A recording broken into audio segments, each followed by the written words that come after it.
welcome back to Split Decision. This week on episode 41, we're back. We got to recap UFC 300. The greatest card to ever exist. Definitely the greatest card to ever exist. The greatest card I've ever seen. The most excited I've been. Cool fight announcements. Max Holloway's the BMF. Max Holloway is definitely the BMF. 3 title defenses. Or no, 1 title exchange, 2 title defenses.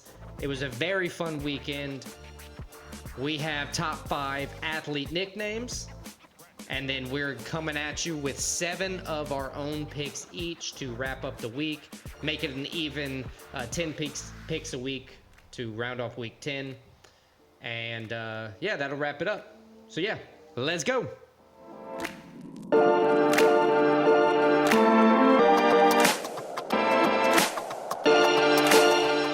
UFC 300 somehow lived up to the enormous hype.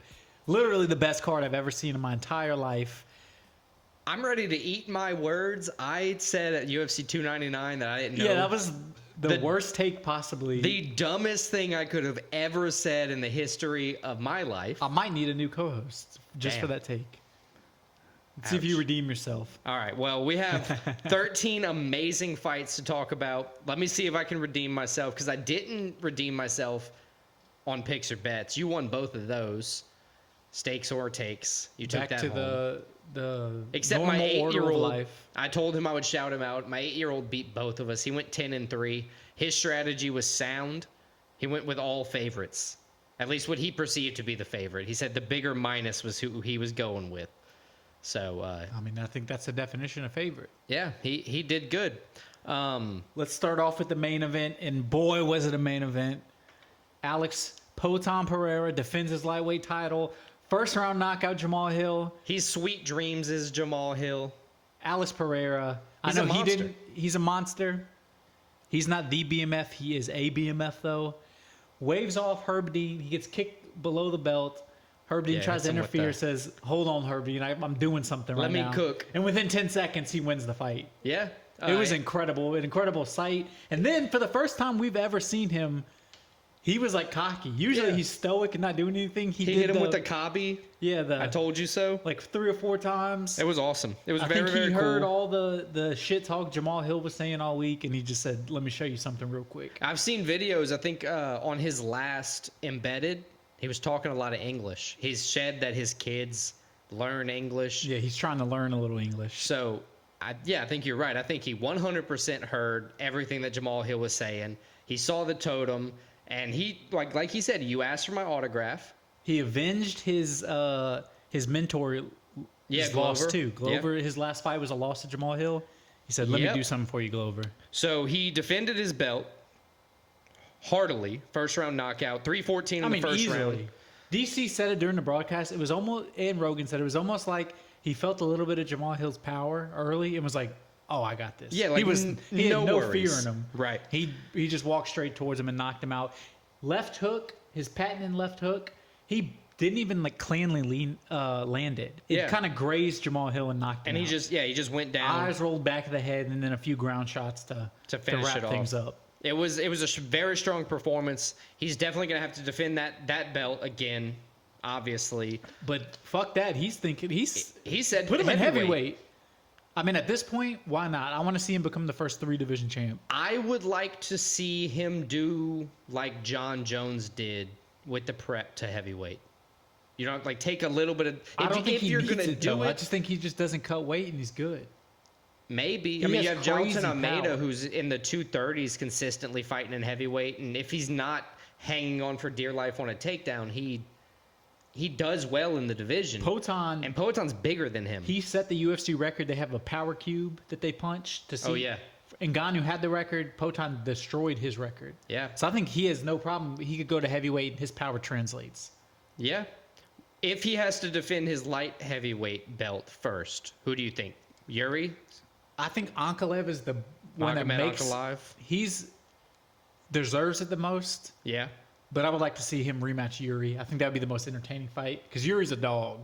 He proved it, as we're going to talk about. So you don't want to see Magomed Johnny Walker again for no reason? No, I would rather not see that fight. Okay, just checking. Magomed, honestly, he's kind of undeniable. He deserves a title shot, but we've seen in the UFC, it's not always who deserves it the most that gets the title shot. Right. Yeah, and I think it's between those two guys, or a heavyweight. He goes the heavyweight and fights somebody. Yeah, I think because Yuri fought on this card, once we get to him, I'll bring up Magomed again and Yuri, obviously. But yeah, if Potan moves up, have Magomed and Yuri fight. Right. Winner gets Potan. Yeah, I think that's a very fair thing. But let's move on to the women's strawweight, I believe it is. Women's strawweight, another... Yeah, women's strawweight title. Nice performance from Zhang Weili, but honestly, Yan... Dude, she got choked out. She showed up. I'm screaming. I'm sorry. She got choked to sleep. And then came back and then fought pretty well. After she's probably lost every round, maybe won a couple. But yeah, she might have won one. I think she earned everybody's respect how she came back. She definitely earned respect. She was right there with Zhang Weili fighting. Dude, I'm looking at the stats right now. 256 total strikes from Weili, 73 from Yan. Yan, yeah. It was a tough fight. It was a lot of ground game. Yan did a lot of work on the ground. She scored 3 out of 3 takedowns, but Weili answered every single time. 6 out of 9 takedowns, 12 minutes of control, almost 13 minutes of control, and she stayed just I think the perception coming out is Zhang Weili is almost a victim of her own success. We've seen her be so impressive, and this was still a fight where she easily won. Nobody's saying she didn't win, but it just wasn't as impressive. But that's more props to Yan, I feel like. Zhang Weili defends the title. I mean...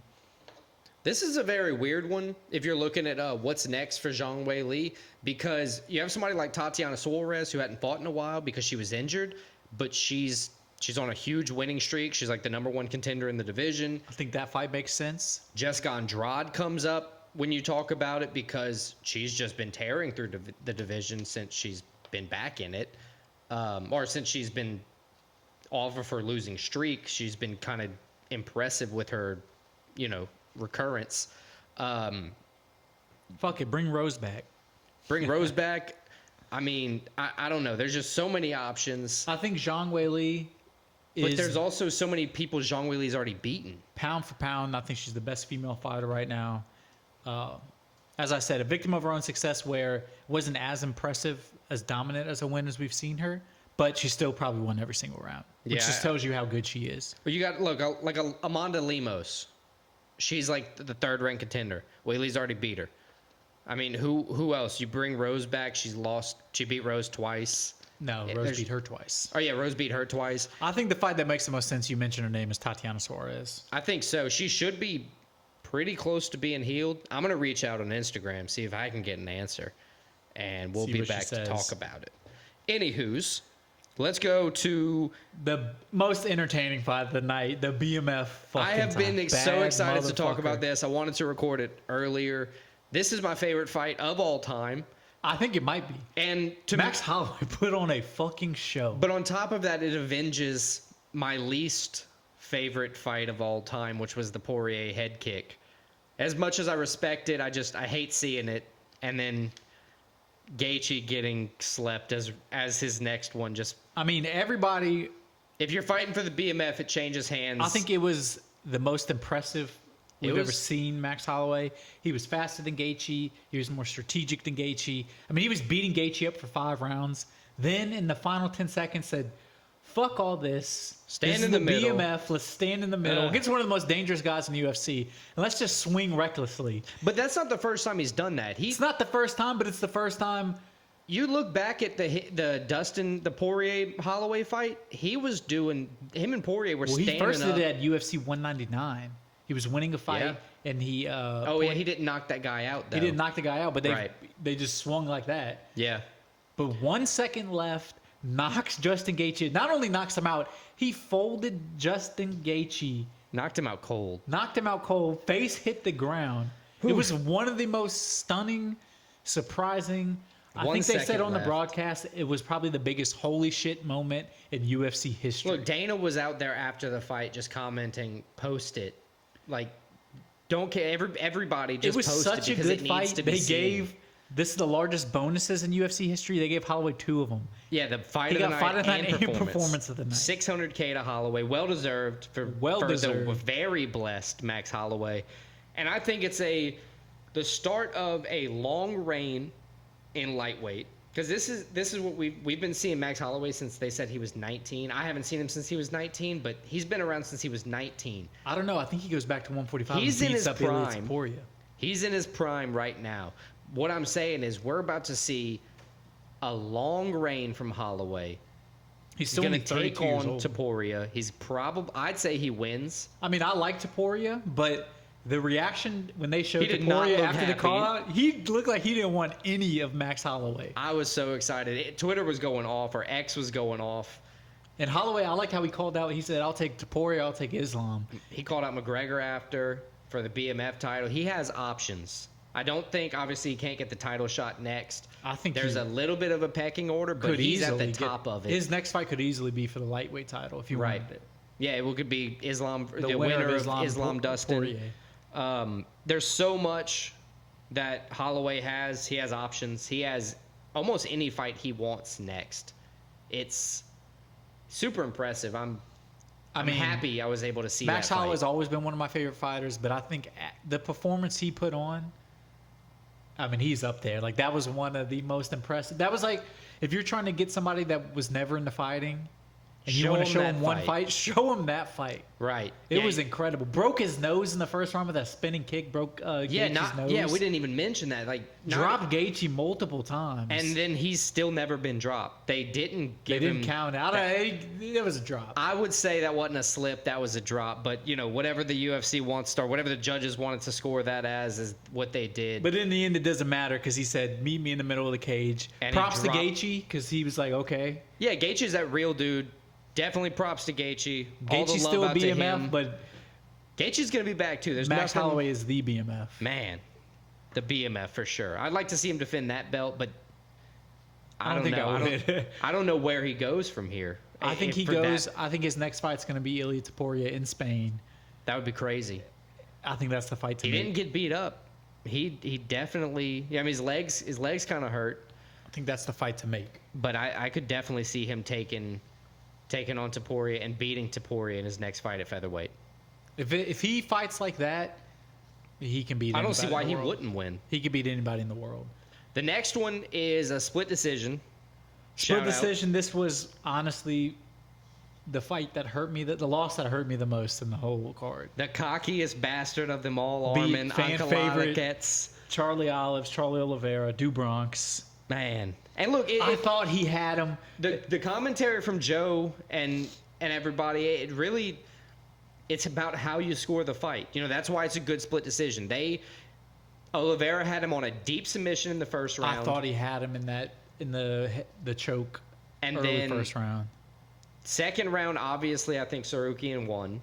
Agree. And then third round, he came back. He ended the third round with a deep darce that Sarukian wasn't doing anything to defend. He was just laying there. Holding out for the clock. And it's like if you end the fight, 2 rounds being being deep into a sub attempt, it wasn't Oliveira's strongest performance on the feet. Looking at the stats, watching the fight, you can say that. I don't think any way you can say it's a robbery, but I would have scored the fight Oliveira winning 2 rounds to 1. We've seen this is why. But I'm also an Oliveira fan. Yeah, exactly. This is why it's dangerous being a fan because you're getting your feelings about, Sarukian took him down, but Oliveira ended up with control and then ended up with a strong attempt. But then Sarukian stayed heavy with his hands the whole fight. There's a lot going on. I think, honestly, if you look at it from the most unbiased position, Sarukian probably won the fight. Right. I would have loved to see Oliveira get the decision win, though. I also picked Oliveira, but I did think that Sarukian did enough. The first round, I think he was in danger. I think the darce in the third round, Oliveira had obvious control, but I don't think he was in, immediate danger by any standpoint. That's why he wasn't fighting. He knew the time was out. He heard the But we talked about Holloway getting the lightweight title shot. I think, honestly, Sarukian, after this win, he's in line where if he doesn't fight again, he could easily get Poirier. They updated the rankings today, and I think he's actually second or first in the lightweight rankings. That makes total sense. He's in line. He's done the work to get there. Like Benoit Saint Denis, if he'd have beaten Poirier in their fight, he'd have been right in line for a title shot, deservedly so. But yeah, you got Sorokin as the number 1 contender. He jumped everybody by beating Oliveira, as he should have. It was a good win, yeah. Yeah, it was a good win. Split decision against the number. Oliveira was the number 1. Yes, I think he can hold out and get his rematch with Islam, or of course, if Poirier wins, he gets Poirier fight. I think that's the smartest thing for him. And we don't have to wait that long. We see, or at least to find out who he could be fighting. 302 in June, I believe. Yeah, June 29th, UFC 302. They announced it on the press conference of this card. Makhachev versus Dustin Poirier for the lightweight belt. It's super exciting. I mean, it could be the Poirier, the Diamond's last shot for the belt. We'll see. It is going to be his last shot for the belt. He's going to win it, though. I believe in him. Don't sleep. Let's go DP. Don't sleep on Dustin Poirier this time. So let's move on. It was the main card opener. This is another fun one. Controversial that it was the main card opener just because of the who. But Bo Nickel, rising star. Everybody loves him. Another good performance. Gets another fit. He wasn't happy with his own performance. He had a second round submission of Brundage. It was the first time we've seen him where he had to wrestle, I think, to win this fight. All right, but let me ask, if he's not happy with his performance, that's fine. I'm happy with it. If you're a fan and you're betting on him at minus 2,500 odds, and he won, sure, you're still happy. Like, nobody was upset with him out wrestling a wrestler. I don't know. The fans were booing him. I wasn't. Those were casuals. If you're going to a UFC fight, you're not really a casual. UFC 300, yeah. But still. But I digress. I mean, Bo Nickel, he out-wrestled Brundage. Striking, it was the first time we've seen Brundage. He hit him a few times. Yes. He definitely... First time he had... It wasn't much, but he had a little bit of adversity in the fight. So it was nice to see him just say, well, I'm just going to wrestle the fuck out of this dude. Right. His wrestling is unbelievable. It was obvious that once he saw Brundage's, he was like, I'm not really ready for that. Like, today. I don't know if I'd say he's not really ready. He was just he wasn't feeling it. Let me just... And he was like, yeah, I'm just going to end this at my... Let me just like, how I know how to dominate end the it. way I know I'm just going to go ahead and dominate. So he took him not down. Play around at all. Subbed him when he could. He took 2 sub attempts and then, I mean, as you said, the Brundage, D1, or I don't know if he's D1, but he's NCAA wrestler. I think he was D2. Yeah, D2. Nickel showed he was a All-American national champion wrestler. I mean, his wrestling is unbelievable. It is. It's top tier, and his positioning. He deserves the props he gets, and that's why he keeps becoming these heavy odds favorites coming in, because if he doesn't like to strike with you, you can't do anything about his wrestling. He's one of those guys. If he decides to wrestle and you don't catch him when he's coming in, on the entry, you're fucked. Yeah, you're fucked. He gets a hold of you. Right. You're fucked. 6-0 now in the UFC, or 6-0 overall. I think 3-0. 3-0 UFC. 3-0 in the UFC. Yeah. All finishes. I think he just keeps going up the ladder. He called out Anthony Hernandez, who has a fight coming up. I would June like 1st. to see him fight Fluffy because that would be a good one. I don't know if so. It depends on how many times Bo Nickel wants to fight this year. I don't know if that will be the next fight, but I definitely think it's a fight he could get. I think maybe in the meantime, because he doesn't have too much to recover from in these encounters he keeps fighting, Jung Young Park, the Iron Turtle. Be a nice one. Another wrestler who can strike. I don't think he's ready for it, but he keeps talking about Khamzat. Yeah, he's saying but you see, soon he's gonna fight Khamzat is what he's saying. So I think probably 2 or 3 fights from now. Right, but the reason is if he beats somebody like Fluffy, he's like 3 spots away from Khamzat in the rankings. And if you beat Khamzat, it's not unreasonable for him to be safe. Like he's 1 fight away from being right there. And with if you beat Khamzat, title shot, especially the way at this he's point going. With the way they're spouting about him, yeah, absolutely, I'll take it. So he wasn't happy with it, but I think it was a nice performance from Bo Nickel. I think if you're going to have a quote-unquote bad performance like he's saying he has, and that's your bad performance, I'll take it every time. Yeah, you can take that every time. Sure, just ride that check to the bank. So that was the main card. We previewed the whole card, so we're going to go over the whole card. Yeah, we're just going to keep rolling. Straight through Yuri versus Rachik for the Yuri prelim proved finale. He's a crazy motherfucker in this fight. He's a warrior. Don't call him not a samurai either. Yeah, because he will just walk you down. You question he'll take every leg kick you have, he'll take every punch in the face, and then he'll come and knock you out, make you chicken dance. Half of Rachik's total landed strikes were leg kicks, which did crazy they damage. Were fucking Yuri's leg up, but he just decided no, I'm not dealing with it. Yeah, I'm a samurai. And I wish he spoke better English because what Joe was asking him didn't really translate. He was like, you were looking disdainful. You were looking like you hated that he was saying these things about you. And he's like, no, I am this way. It's like, I get it. Yeah. It was a great performance lost by in him. translation there. Yeah, a little bit lost in translation. He threw him to the ground or drug him to the ground once he wobbled him and just proceeded with the ground and pound. And the crazy thing is, this was what, his 4th or 5th UFC fight? Yeah, he's still barely in the UFC. He's 34-1. 34-1. His last loss was to Pereira for the title. And it was still questionably an early stoppage. He definitely got dropped and he was hurt, but it was a little early of a stoppage. Yeah, but it was one of those things. It kind of like Jailton Almeida did. He held onto that takedown for too long and took those damaging elbows. I agree, but I'm just saying, like, Yuri, his loss isn't a bad loss. Like, he's still right there. He could easily, I could see them rematching against Alex Pereira. I only see 2. So his call out, obviously, before he was before the title shot. So he was calling out the winner of Hill versus Pereira. I think if Hill would have won, he would have had like no worries at all, no chance at all, like worrying about getting the title shot. But because Pereira defended it, I think Magomed Ankalaev probably gets the shot first. But Yuri wants, unless, like we said, Pereira moves up heavyweight. I say give Yuri versus Magomedov. Right. Winner gets Pereira at lightweight. I think we're seeing light heavyweight. I think we're seeing some combination of those 3 people fighting for the belt next, or fighting Jamal Hill. Let him fight Jamal Hill. Somebody could. I think with this performance, everybody else is kind of poised to fight again, and Jamal Hill needs to take some time off. They were supposed to fight for the belt originally. Yeah, you're right. So put them up against each other. They both vacated the belt after injuries. So you want to talk about booing? People were booing the shit out of Sterling on the next fight. Which, I get you're booing him, but, like, he was dominating the fight. Boo Calvin Kattar. If you're going to boo anybody, boo Calvin Kattar. He couldn't stop him. They were chanting Kattar's name and booing Sterling, which, as a not big fan of Sterling, I love. I'm liking Sterling more and more. He's just so corny. His game plan was perfect, though, and his first fight at 145 could not have gone better. Yeah, he said he was not motivated by money at all for this fight. He was motivated by his game plan, and he did not, like, teeter off of it 1 inch. Which, he beats Calvin Kattar, and now he's instantly, like, he's probably a fight or 2 away from legitimately being like, give me a title shot. Former champ. Featherweight, he's like, he's 8th. Yeah, former champ. Boom. He wins 2 fights, 1, maybe 2 fights. Yeah, it was.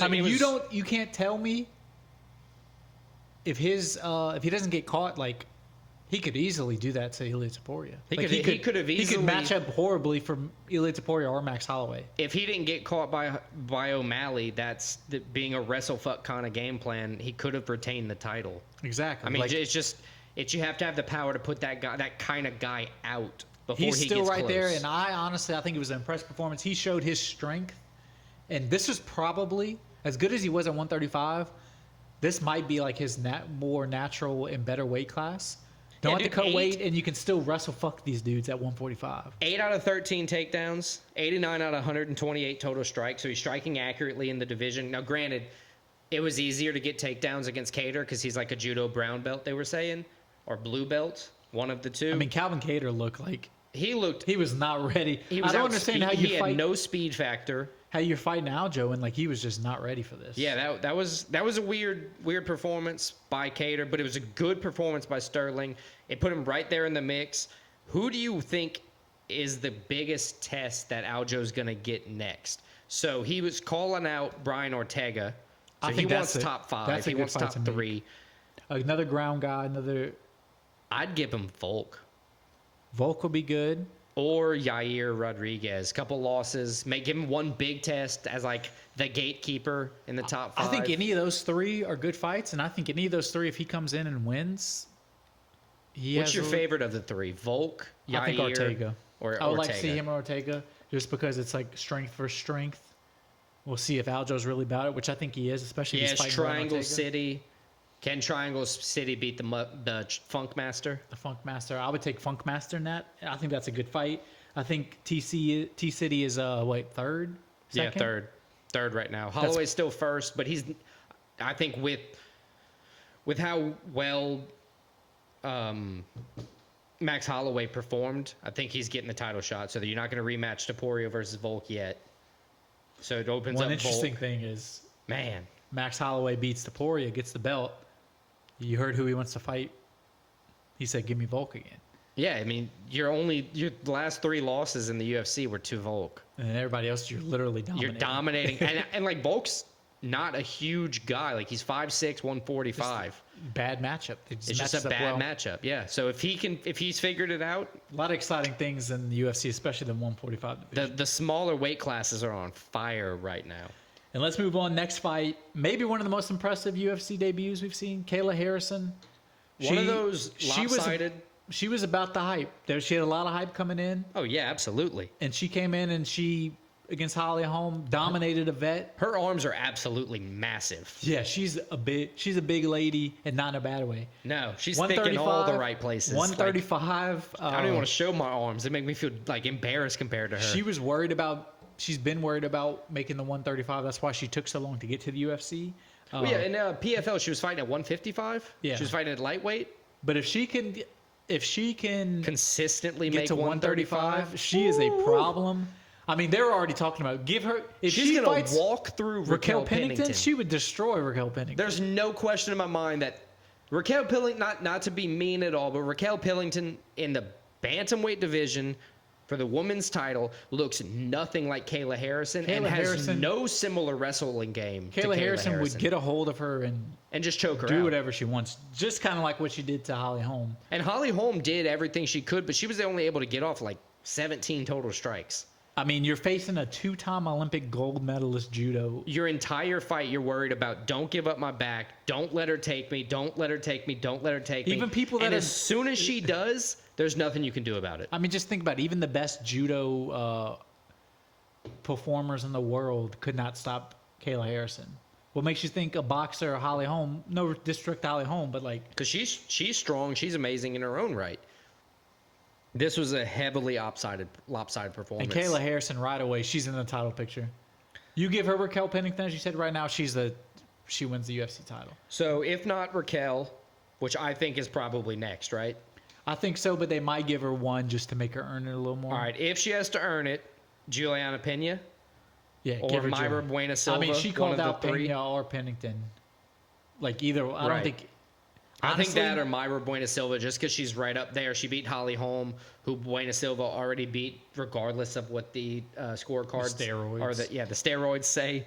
I think either one of those three. I think Raquel's probably likely, but Pena hadn't fought in a while. So Pena hasn't fought in a while. I think Kayla Harrison's a problem for anybody in that division. It's like how when Chris Cyborg walked out and just started stomping through the divisions because there was nobody who could even touch her. It's like, oh shit. This is one of those situations. I agree. Sky's the limit for Kayla Harrison. Let's move on. I wouldn't say, if it was a normal UFC card, you would say it was one of the most impressive performances. But because of the fights we've already been over, it's crazy. It kind of got overshadowed. But Diego Lopez against Yusuf. Diego Lopez proved he's that dude too. Yeah, but see, this was one of those where while I was watching it live, so I got up, went make a drink, got some chips, sauce. It was at the first fight of the prelim, so I barely made it home from work at this point.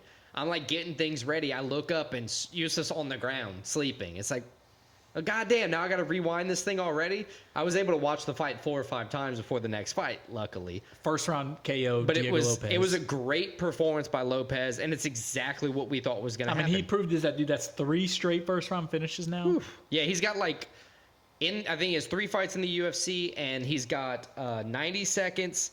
89 seconds. His 4th fight. He lost his first one, and then he's won 3 in a row. Right, he had a decision to Evloev. And then his last 3 fights were 98 seconds, 90 seconds, and 89 seconds. It's incredible. I mean, he proved the UFC, you can start to see he was in all the embeddeds. Yeah. Like they're getting behind him. He's an exciting guy. Humble. He has a unique look. Like everybody that sees him is like, yeah, I remember that guy.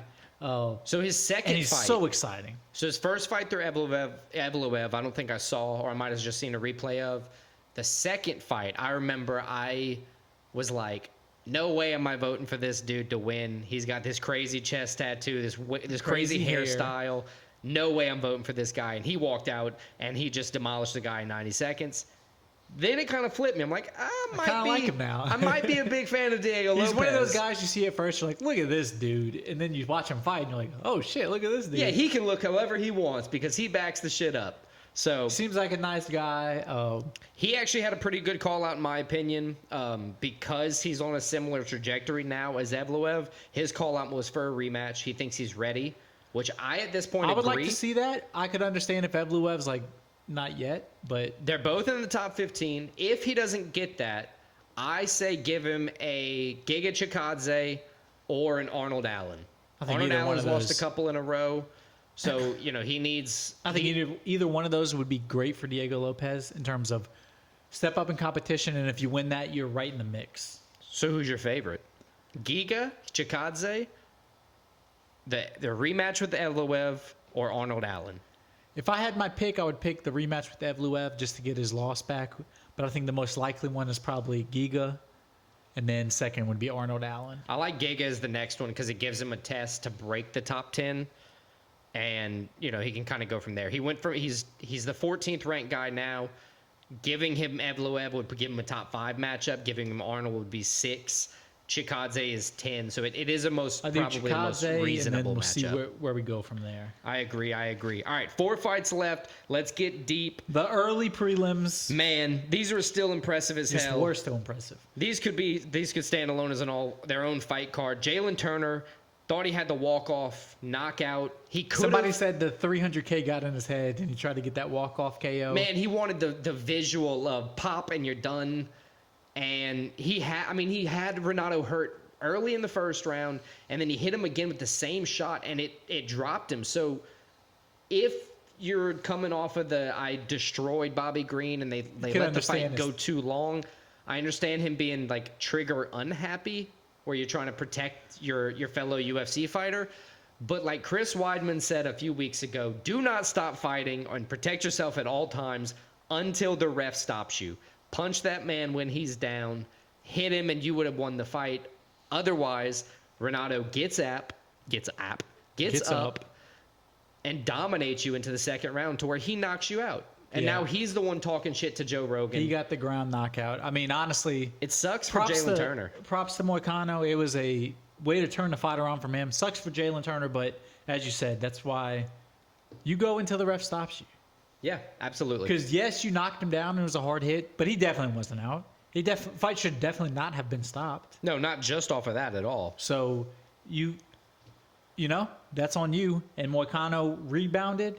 And he came out and he had a very impressive performance. And now he's the guy that everybody's talking about. He had the highlight.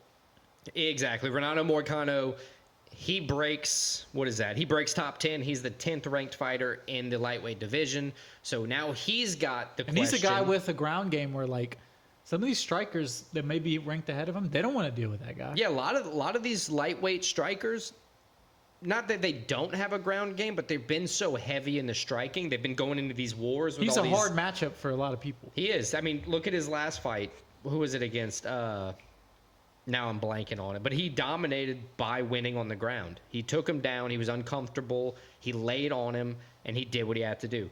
Who do you think is next for Renato Moicano? I got 2 options. Beneil Dariush, kind of on a little bit of a lost streak. Two big losses. Or in a row. Dan Hooker. Hadn't fought in a minute, but he had some crazy injuries. I mean, we know Dan Hooker's always game. Yeah, he'll fight anytime he's healthy. I would like to see that fight. Dariush, that'd be a good one. He's coming off 2 first-round knockouts. He lost to Armin and Oliveira. Right. Twice in a row. Which, I mean, to be your last 2 losses, whatever. I mean, not whatever, but it's like, I get it. Yeah, but they were bad losses. The top 10 in that division at any point is just... lightweight is it's like Yahtzee. You throw it out, and I believe anything could have happened in the top 10 of that division. Give me Moicano, Dan Hooker. Book it. All right, I'm going to circle it. Next, we got Jessica Bate Escada Andrade. In my opinion, whole-handedly beating Marina Rodriguez. Yeah, it was a split decision. We both picked Rodriguez, but I think, as you said, Andrade was... I don't know how it was a split decision. She was like the easiest winner. This is she's lost. Marina Rodriguez has lost 3 out of 4. This is like the 3rd time her fight has gone where she's like just completely gassed out and had nothing to give, and that's why she's lost. I mean, honestly, like Andrade was just the fresher fighter later. They kind of kept it even. Andrade got her But with she had the obvious takedown. reach advantage, and she couldn't take advantage of it. And Rodriguez. yeah, As you said, she just gassed out. Yeah, it was unfortunate because like the significant strikes were close. She had it. Like she just not let her, but she didn't stuff the takedown. You don't fight the head. You don't fight the hands. You just go to the ground. When you're gassed, it's hard. It's hard. And just the visual of you being gassed and the other fighter not, when it's already a pretty even, close fight. Yeah, that plays a lot for the judges. It plays a lot, and it should, I think. Yeah, absolutely. I agree. So, honestly, a great win for Andrade. She proved she's still right there, despite some, as we talked about earlier. She had a few setbacks in 2023. She had 5 fights, lost 3 of them. She's still one of the most consistent. She's always fighting, so props to her. Yeah, she's one of the most active fighters, not only in her division, but like in the UFC. Right, absolutely. So in the strawweight division, for the women's strawweight division, because you don't want her fighting in the men's strawweight division, she's now ranked number 4. There's only 3 above her in the champ. So she wants a title shot. She thinks she's ready. If not, I got Tatiana Suarez, Amanda Lemos, but they've already fought, so I just don't know if Xiaonan Yan, after her performance with Wei Li, there's nothing to count her out against. Maybe give Andrade one more test before you give her the title fight if they make Tatiana Suarez versus Wei Li or something like that. I would like that fight. I just don't think after this performance, although it was a win, although I think she performed well, I don't think she deserves a title shot off of this. So give her Yan. That's who I would pick. I say Yan as well. That was the most, because I think it would give her the most trouble, but it also gives her a similar opponent to Wei Li, where it's almost like she would accept it so she could test herself. Am I ready to, take that last jump to try to be the champion? All right, let's move on. Next fight. It was probably... This was painful. I was about to say, as a fan, as a big UFC fan, this was probably the one that hurt the most. Jim Miller, he got dominated by Bobby Green. Yeah, he didn't have it this week. Bobby Green was faster than him. He was hurting him. I mean, by the end of it, Bobby Green was showman. Being cocky. He was cocky the whole fight. He was cocky every fight. He was cocky every fight, but it was like it was the cocky where it was like not rubbing it in because he does do that every fight, but it was like it was talking shit. It's embarrassing for Jim Miller. Yeah, and which sucks to see because Jim Miller's a true legend of the sport. Yeah, he won in UFC 100, won in UFC 200. He did miss the opportunity to win at UFC 300. But he was able to perform at all 3. Props to Jim Miller. Props to Jim Miller, but it was a great performance from Bobby Green. It was definitely how you want a fighter who suffers a bad knockout loss in his previous fight. He fought Jalen Turner. Just come beat the shit out of old man. Well, just for him to be able to fight like coherently, like dominatingly for 3 rounds, you had scorecards 29-27, 30-25, and 29-26. There were multiple 10-8 rounds. 30-25 is tough. Yeah. It's probably right, though. It's probably right, but that's a tough one to see. It's a tough round. Tough one to see. Tough fight. Props to Bobby Green. He called out the slimy, sugary Paddy Pimblett because Paddy said his name last time what was it, January, February? I mean, that would be a good fight. I'm cool with it. If you're not giving him the only other option I have in the division, because lightweight, like everybody's fighting in lightweight the past 2 weeks, they got to take some damn rest at some point. I got RDA because he hadn't fought a while. Bobby Green could just be the old man massacrist because he's old in himself. He's 37. Yeah, he's not the youngest guy. RDA is like 40. I think it'd be a cool matchup because RDA is losing by decisions, which means he's still got it.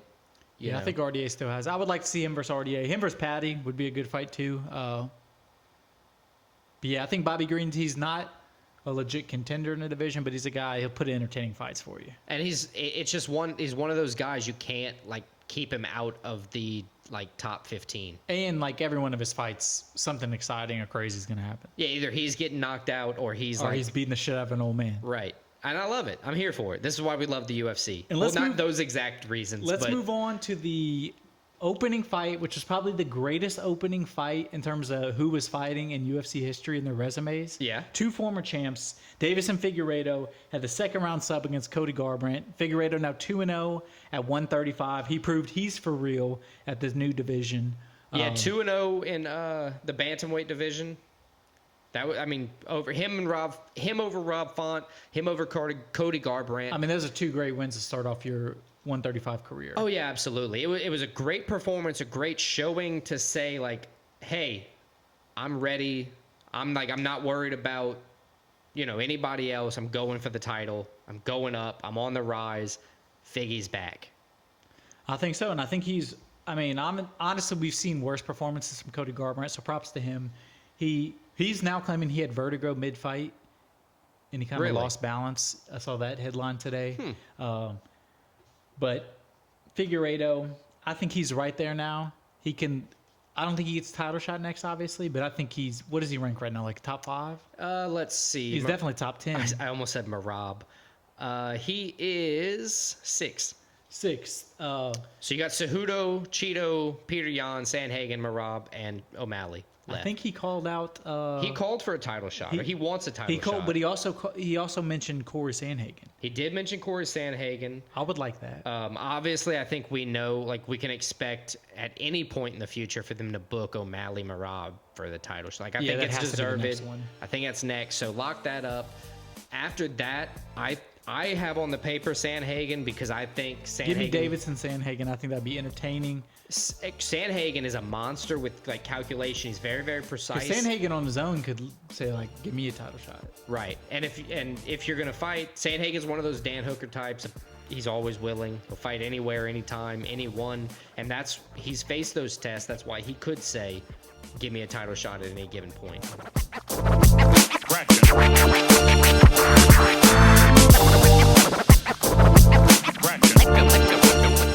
right, top 5 this week. Top 5 athlete nicknames. I like it. I like it too. This is one of the most fun researches we've done. There was so much to choose from. Yeah, there's almost any sport. They have every sport. Well, there's just some that it just doesn't make sense to us, I guess. That would be no baseball nick. Just joking. I have I've picked pretty much a list by the top 4 big sports, or the top 5 athlete nicknames, if you will. It makes sense. Wow, there we go. So top 5 athlete nicknames. I think I have the first pick in this one. You do, ma'am. And I'm gonna go with one that everybody knows. Some people might not even realize it's a nickname. My number 1 pick athlete nickname is Tiger Woods. Eldrick Taunt Woods. Eldrick, Tiger Woods. Who doesn't know Tiger? He's the face of golf. Dude, if you just say the word good, he's taking up all the screen time. At the Masters a couple weekends ago, I watched it while I was at work.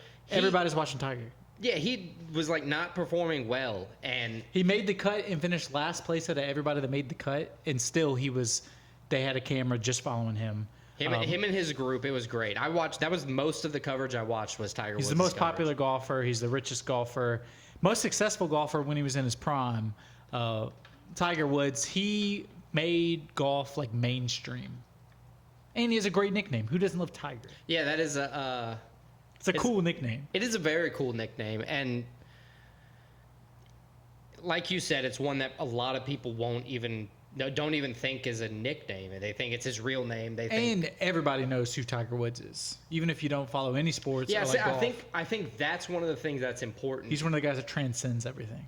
Well, I think for especially this top 5, if you're picking a nickname of some dude that nobody's ever heard of, it's not a good pick. Well, unless it's a cool nickname. Oh, I guess we'll see. So that's my number 1 pick, Tiger Woods. Why don't you give me your number 1 pick, Alex? The Juice. I'm going with O.J. Simpson. The R.I.P. Juice. R.I.P. Although nobody's saying that. They do not want this guy to rest in peace, which, not getting into that. The Juice is a great nickname. If your name's O.J., the Juice is the perfect nickname. Right. It goes hand in hand. I just think the murders kind of take away from your pick a little bit. A little bit. It's a very hard-strung first pick, but I'm not going with what you did in your life. I'm going with what you did to earn the nickname. The Heisman Juice. Trophy, one of the best running backs of his time. And R.I.P. O.J. He died April 10, 2024. Not a great guy, great football player. Bold pick. I think you could have got that at number 5. Oh, well. I'm going with O.J. the Juice. My draft might be wild this week, but I realized something. I like what I like, and it doesn't matter. All right, so O.J.'s the Juice is your number 1. The Juice is my number 1 pick. Give me your number 2. Man, I got to go with another iconic one. I'm gonna go with the Notorious. Conor McGregor. Another bad dude, but a name that transcends it. If you hear the name the Notorious Conor McGregor. See, I disagree with you because I think his name is bigger than his nickname. I think there's plenty of people that know Conor McGregor that don't know his nickname. It goes hand in hand for sure. I think the Notorious goes hand in hand with Conor McGregor. I think if you hear his name, you're not surprised. You've heard his nickname. You know his nickname. I think the Notorious is Conor McGregor is a great pick. It's not a bad pick. And I don't care what you think. Not a bad pick. What's your number 2? My number 2 pick, it's another one where I think most people don't even realize it's not this dude's name. He was one of the greatest NBA players of all time. He's a great owner, still around on TV. I'm going with Magic Johnson. I mean, as a point guard, he was almost 7-foot point guard. What other nickname describes you more than Magic? Yeah. Big guy. He can move down the court. He has the handles. He was great. He got some other magic in him, too. He had charisma. He pretty much got what he wanted. He got what he wanted and a little bit of what he didn't want. What did he not want? Irving Magic Johnson. He was a NBA champ. He was a NCAA champ. He was part owner of the Dodgers. He's been GM of the Los Angeles Lakers. He's been on TV. Great. I mean, Magic Johnson. Magic is a great nickname. Is he like the least affected by AIDS person there has ever been? Well, yeah, he's the proof that they always say, like, yeah, there's a cure to it because if you just have money, you're fine. Yeah, that's pretty much the narrative I've heard so far. Magic Johnson. Magic Johnson, my number 2 pick. What's your number 3 pick? My number 3 pick is going to be another Laker great, and this is actually my guest pick from my beautiful girlfriend, Clara. I asked her to give me the best athlete nickname, and she gave me the Black Mamba, Kobe Bryant. Oh, nice. Good pick. Kobe Bryant is iconic, and his whole persona, the Black Mamba, was about being ruthless, about striking, about just being clutch. I mean, I think Black Mamba, you think of that name, I think his charity's named after that. Everybody loves Kobe Bryant. Yeah, it's hard to hate on Kobe Bryant. It's hard to hate on that pick. It's a good pick. I agree. I think she did a great job with that pick. I can't be mad at that. Kobe Bryant was a legend.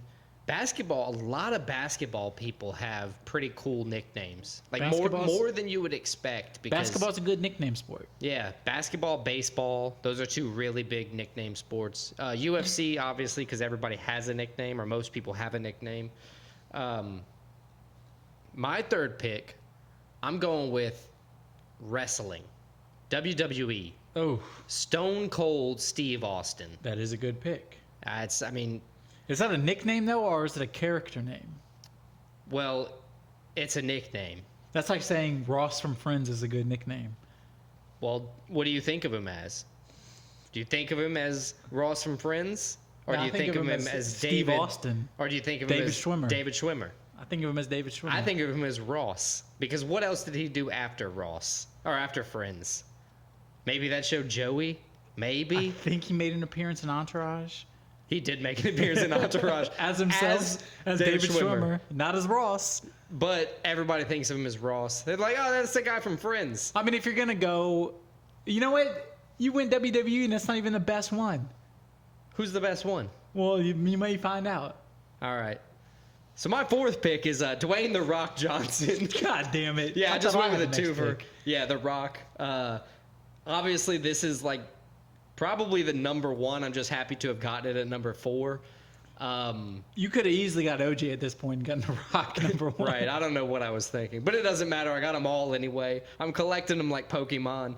The Rock, nobody knows him as Dwayne Johnson. I guess people do now because he's a movie star. But growing up, nobody knew of this guy as Dwayne Johnson. He was only The Rock. He was The Rock most until the past, probably in movies. 10 years. I want to say, unless this is like one of those Mandela effect things. No, he was known as The Rock until 10 years ago. I want to say on the movie posters, he was The Rock. I'm pretty sure he was. Not Dwayne Johnson. But yeah, The Rock is one of the most iconic nicknames of all time.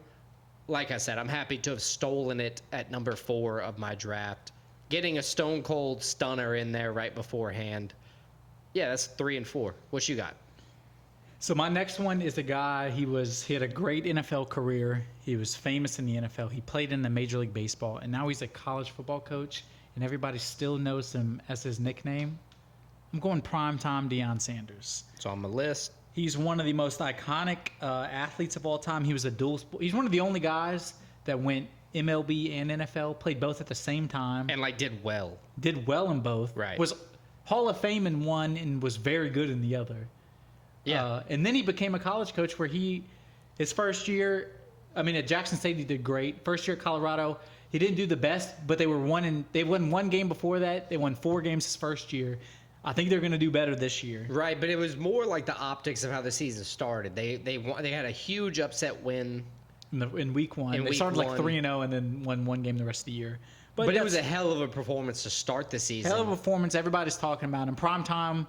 Whatever you think about him, he's one of the most. He's only got like 3 toes on 1 foot. He's one of the most. Yeah, that's true. Iconic, which is crazy. Entertainers in American sports history. He's also like a part-time Barstool personality. Primetime Deion Sanders, my number 4 pick. That's a good pick. That is a good pick. And then my number 5 pick. We're a UFC podcast. I got to go with one UFC. And it's another one, just like my first 2 ones. What do you think is the best UFC nickname? Well, I'm about to tell you what the best UFC nickname is. Oh, shit. It's Mighty Mouse? That is a good one. That is a good nickname because of his size and everything. This is one that, even when he fights in the UFC, they don't even put his real name. They just put his nickname on there. He just retired recently. The Korean Zombie.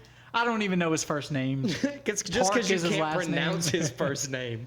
The Korean Zombie. That's a badass nickname, especially for a guy who, until his last fight against Holloway.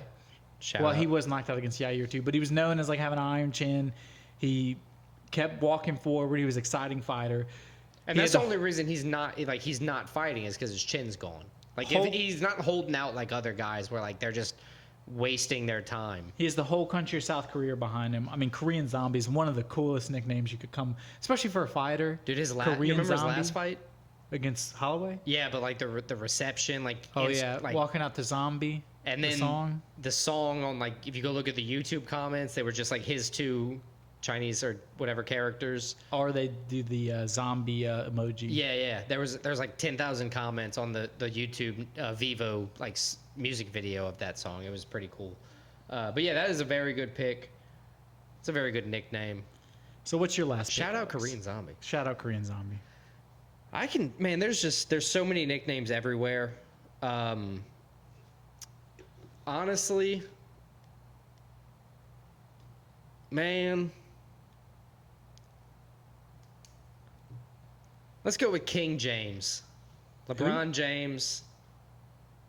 He's known as King James just because he's been dominant in the sport for how many seasons now? He was known as King James before he was dominant in the sport. Yeah, but he's been known for it for how long now? 20-something. 20. It's 21. a crazy amount of seasons to be known for, to be this good. Now he's trying to play with his son next year. He's about to. At this point, he probably should retire pretty soon because he's not playing bad. He's not playing bad. No, their team sucks. It's like, what are you doing this for? Just to play with his son. Just to hang out. But yeah, King James, he's an icon in the sport. I just think wide regarded. He is great. But I don't think his nickname is great. My last name is King, so I put a lot in. I like the King thing a lot as a moniker. Do you think you're King because it's like an English name? And a lot of the names are like in jest. So do you think like it was because your family sucked? Ours. And they're like, ha, King. That'd be funny. Ours is English. It's the old one that's the Kinge, King. And it 100% is in jest. We are not good people. We do not come from greatness or anything like that. I'm not like royalty by any standpoint. If anything, we were actual jesters. There is some small piece of history that does point to that. But yeah, we are, if anything, the least serious bunch of any people. So let's recap our top 5 nicknames. I have number 1, Tiger Woods. Number 2, Magic Johnson. 3, Black Mama Kobe Bryant. Number 4, Primetime Deion Sanders. And number 5, the Korean Zombie. And my number 1 is the Juice O.J. Simpson. Number 2, the notorious Conor McGregor. 3, Stone Cold Steve Austin. 4, Dwayne The Rock Johnson. And 5, King James, LeBron James.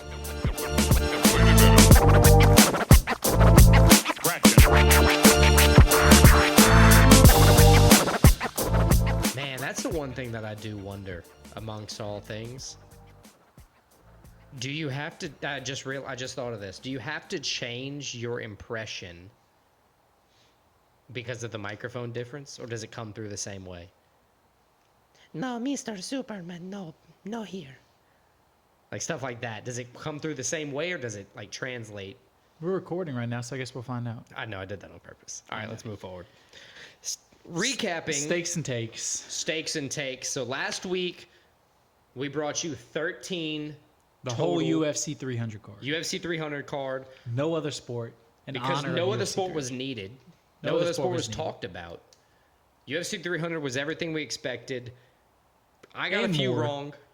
You got a few wrong. You did better than me. I got 8 and 5. 8 right, 5 wrong. What'd you do? I went 9 and 4. All right. I got Jim Miller wrong. I got Marina Rodriguez wrong. I got Jalen Turner wrong. Those were in a row. That didn't feel great for me. I got those same 3 wrong in a row, too, so I feel your pain. And then I thought Calvin Kattar was going to win. I got that one right. I had Aljo. I thought Oliveira was going to win. That's my other loss. All right. And that's it. And that's it. So the only difference we had in our picks was the Aljo, Calvin Kattar. Dude, and previous to that episode, we talked about it, and we actually, this is the crazy thing. When we're talking about fights, we don't do it beforehand. We don't talk about the fights. We're just like, hey, this is the fight card we're doing. And we talk about it pretty much live right now. Or whenever we're recording. We agreed on everything. We agreed on every single I made the last minute switch to Aljo. That's what's crazy about Thank that. God. It's all often that we come with very similar picks, and we come out with very similar records. So Thank you, Funkmaster, for backing me up. Yeah, he wrestle fucked the shit out of Calvin Kattar there. He did. But anywho, 8 and 5 for me, 9 and 4 for you. That brings the total stakes standpoints. I'm sorry, the takes standpoints. Correct. To 57, 34, and 2 for me. Christian, you're 59, 32, and 2, so you have the slight edge advantage right now. For the stakes portion of the weekend, I chose poorly. I did 2 and 3. It was, I hate. What'd you get wrong? You picked almost every one of your wrong picks was your bet. I got Miller wrong, Turner wrong, Oliveira wrong. Oh. And then I got Pereira and Prohaska right. I went 4 and 1. I got Pereira and Prohaska right. Yeah. I got Lopez right. I got Figgy right. But I also picked Oliveira with you. That was my lone miss. It was of my bets. Not a bad week. I went down like less than half a unit total of it all because I just kind of went even. So 24, 14, and 2 for me total now through the week 10 I think it is, something like that. So it brings me to plus 4.94 total. Christian, you go to 24 and 16 total. So you got that slight edge there as well. Plus or minus 2.97 units. So it's pretty good. You've come back a lot. You got a rebound this week. I had the minus 10 week. Yeah, the minus 10 week hurt pretty bad. You don't want that, but you're recovering well. Trying to. We got 7 picks we're bringing to you this week because there's no fights, and honestly, we need just we need to take a week to breathe because we just need to think about those fights and let those simmer for a week anyway. So it's good. Let's move on. We got 7 picks. Let's go by days. What do you have on Thursday? Anything? I have nothing on Thursday. All right, I got 1 on Thursday. It's actually I have 2 on Thursday. I'm sorry. I picked 2 NHL games. Do you have any hockey? I have all soccer, no hockey. Nice. All right, so I got the Sharks at the Flames. Flames are 3 and 2 in their last 5. They lead the stats in most categories, so I believe the Flames are going to win. That's number 1. Flames over the Sharks. Flames over the Sharks at home. In Calgary. We got the Ducks at the Golden Knights. Now, the Golden Knights are 2 and 3 in their last 5. So these are like the last few games of the regular season of NHL too. Nice. Didn't know that. Yeah. Sucks for what I'm talking about. So this could mean they're resting guys. Yeah. They've already clinched playoffs. Didn't know that. This hurts. Anywho, 2 and 3 in their last 5. They also lead in most categories. So I'm also going with the Golden Knights. Knights over the Ducks. Knights over the Ducks. Where are they playing? In Vegas or in Anaheim? At home for Golden Knights, so in Vegas. Okay. Defending champs. And that's it for I got on Well, that's it for what I have on Thursday. I got one Friday. I have a couple Friday, I believe. So my one Friday, we go to Turkey. I got Istanbul to be. Lie. Everything for me is Saturday. Okay, so Istanbul to be exact. I got Besiktas taking on Ankara Gucu. Besiktas 4th place in the Super League. I'm going to put those words somewhere around here. I got Besiktas. They're 4th place in the Super League. Ankara Gucu is 13th. They played in December. They drew 1-1, but this one is in Istanbul. Besiktas home. Besiktas had a disappointing season, but I think they rebound. I think they get the dub. So I got Besiktas with the dub. Besiktas winning. I'm surprised I can even say that at this point. But yeah, move on. So that was my only Friday. So I got 2 Saturday, I believe. I got 2 Saturday. Cool. The rest of mine are on Saturday. So give me your 2 Saturday, and I'll give you the rest of mine. So my 2 Saturday, I have Wolverhampton Wanderers, the 11th place team in the Premier League, hosting Arsenal, who's in 2nd place in the Premier League. Arsenal won in December, 2-1. I have Arsenal winning again. They have the best attack and the best defense in the Premier League currently. Do they have like most goals for in the Premier League? That's what. So the most goals for, least goals against. Nice. I have Arsenal. Or is that what you just said? That is what I just said. Okay, but next time, can you say it in English? So like the normal people know? You mean American, I believe? Yeah, that's what I mean. American. I have Arsenal going on the road, rebounding after the loss last week, beating Wolverhampton. And then my other pick is we go to Spain. I have Girona, 3rd place in La Liga. The surprise team of the year. They're hosting Cadiz, 18th place. So we have a team fighting for Champions League versus a team fighting relegation. Girona won 1-0 earlier this year. I think they do it again. I got Girona winning. Relegation is still the craziest thing in the world to me, and I love it. I think it should happen in every sport. It's the greatest thing. All right, I got the rest of mine on Saturday. The rest of mine are on Sunday, so give me your Saturday. All right, so Saturday I got Nashville at Miami, MLS soccer. Inter MLS Miami. soccer. Inter Miami. Lionel Messi. Now, as of recording, they're 1-2-2 in their last 5. They're minus 250 favorites coming in. They're first in goals for and first in assists. I think Miami's going to win, not draw. I think it's going to be a W in the column for Miami. From there, we're going not very far, just to Texas. We're going to Houston at Austin. The Dynamo. Also MLS? MLS as well. Dynamo at Austin. I don't even know what they... Austin FC, I believe. FC, yeah, that's what they are. 4-1 their last 5 is what the Dynamo are. They have the edge. They're minus 200 favorites on the game. I'm sorry, minus 145 moneyline favorites on the game. 4-1 in their last 5, like I said. They lead in goals for. I think they're going to win. Houston Dynamo. Major League Baseball, I got the Rangers at the Braves, the Saturday game specifically. Charlie Monton starting. The Braves team batting average at this point is .301, so it's first in the MLB. You can just say 300. They're batting 300. So they're doing pretty good. They just need to put together the sticks like more consistently. They've lost a couple high scoring games. I mean, they're like 10-4. It's early in the season. 9-5. They're doing great.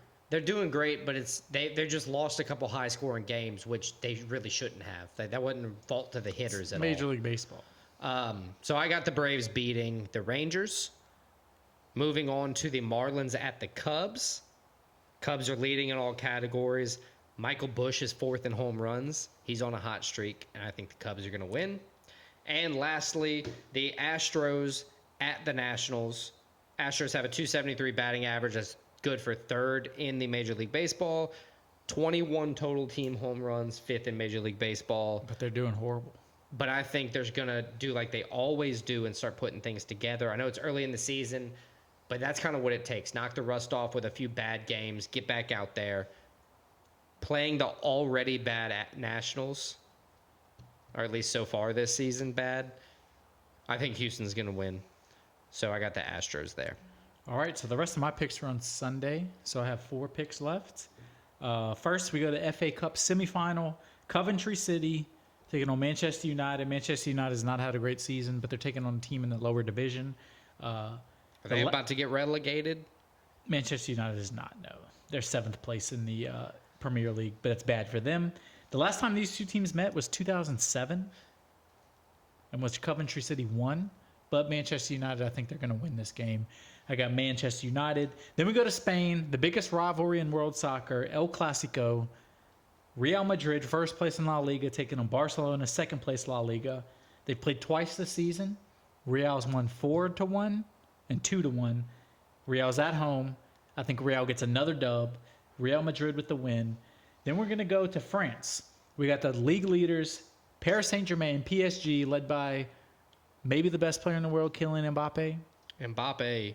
First place, as I said, in Ligue 1, taking on one of their traditional rivals, Lyon. Lyon's 7th place. They've had Excuse me? Lyon. Lyon. Oh, Lyon. They've had a tough season. They've actually been playing well lately. PSG did beat them 4-1 earlier this season. PSG's playing at home in Paris. I believe PSG gets the win here. And my last game, we come all the way back to America, all the way back. Full circle it. To Los Angeles. The LA Galaxy, first place in the Western Conference, hosting the last place team in the Western Conference, San Jose Earthquake. Do they have relegation in MLS? They do not. That's one of the complaints about MLS, is they do not. Where would they relegate them to? They have lower leagues. Ooh, so they're just protecting them. They are just protecting them. Got it. LA Galaxy, they won 3-1 actually last month over San Jose. And I think they do it again. Oof. I got the Galaxy. I think they're the way better team. So I got Galaxy winning. That's my last PYOP. All right. Let's jump into the stakes, and then we'll sail off into the sunset and wait for next week. What you got for... You have any of your Thursday, Friday stakes? I got one Friday stake. All right, I got a Thursday. I think the Golden Knights are going to win. Money line's not out yet as far as the odds are concerned, but trust me, Golden Knights, 2 units, smash it, money line. I got 1 unit Besiktas money line minus 140. Everything else that's I have is on Saturday. Let's see, I have 1 on Saturday. My 1 Saturday is 2 units Arsenal money line minus 270. 2 units Arsenal. I don't know how many you lost on Arsenal, but they hadn't been many. No, they've been reliable for me. All right. Everything else I have, I'm going with Messi anytime goal scorer. It's a nice pick. Minus 175. So if he doesn't play or something like that, and it's like if they void it, then it'll just be in the dash column because there's really no way I could update that any sooner. Houston Dynamo, minus 145 over Austin FC. Okay. 2 units as well. 2 units on Messi. Braves money line, Saturday game over the Rangers. And the Cubs money line over the Marlins. 2 units across the board. So we're going 5-0 this week. You can go 5-0 as well. It's all up. I ain't worried about it. My last 3 are on Sunday. I have 1 unit Manchester United minus 220. Okay. I have 1 unit LA Galaxy minus 180. And I'm putting 5 units on El Clasico. I got 5 units Real Madrid minus 135. Okay. If you score that, you're gonna be up on the whole season finally. So after a minus 10 unit week. Good luck. Thank you. And I think that we gave our stakes, we gave our takes, we recapped the great UFC 300, we gave our top 5. So I think that wraps up episode 41. So next week, we're going to go over our picks, give a little recap of our PYOPs. We have another Vegas card, another UFC Apex card, UFC Vegas 91, Nicolau versus Perez. So we're back in action with MMA, and we'll have a few more PYOPs to go over. Sweet. So yeah, don't forget to head to splitdecisionpod.com. All the stakes and takes, top 5s. You can go check out all the podcast stuff. Like, subscribe, follow. All right. Peace. See you soon.